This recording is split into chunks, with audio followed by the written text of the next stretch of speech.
নমস্কার বন্ধুরা, দৃশ্যম চ্যানেলে আজকে আমার নিবেদন সৃজন পরব। সৃজন পরব কি? সরস্বতী পুজোর পরের দিনই কেন সৃজন পরব পালিত হয়ে থাকে এবং কি তার ইতিহাস, আসুন জেনে নিই। এমনিতেই বাঙালিদের 12 মাসে 13 পার্বণ এবং সমস্ত উৎসব ঘিরে যেটি রয়েছে সেটি হচ্ছে খাওয়া দাওয়া।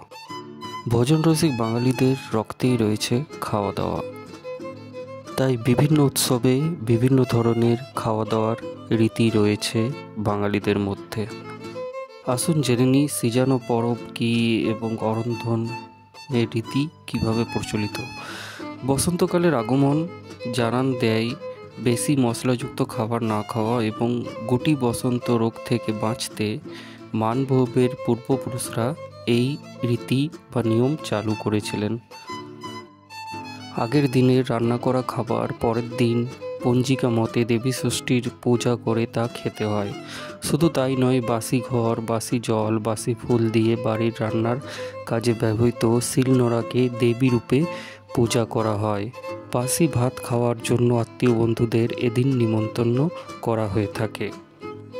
মূলত মানভূম অর্থাৎ পুরুলিয়ায় এই রীতি প্রচলিত হয়ে থাকলেও পরবর্তীকালে বীরভূম এবং সমস্ত বাঙালি সম্প্রদায় এই রীতি মেনে চলেছে।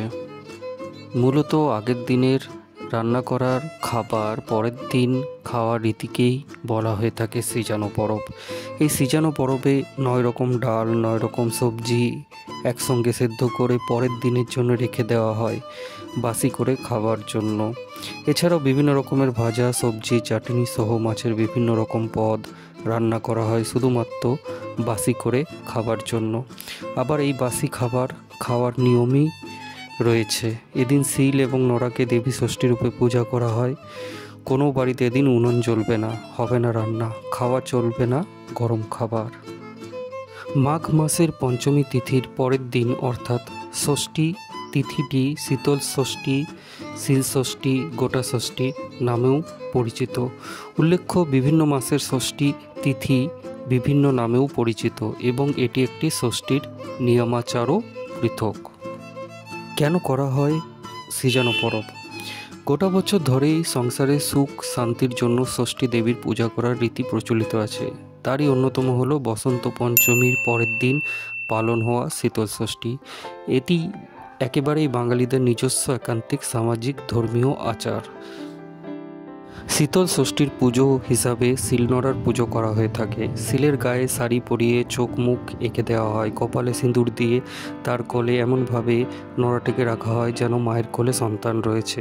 তারপর এই শিলনোড়ার গায়ে হলুদ ও দুধের ফোঁটা দিয়ে সেই ফোঁটা বাড়ির অন্য সব সদস্যদের কপালে দেওয়া হয়ে থাকে। এভাবেই সরস্বতী পুজোর পরদিন পালিত হয়ে থাকে দেশীয় বাঙালিদের সমাজে শীতল ষষ্ঠী এবং সৃজন পরব।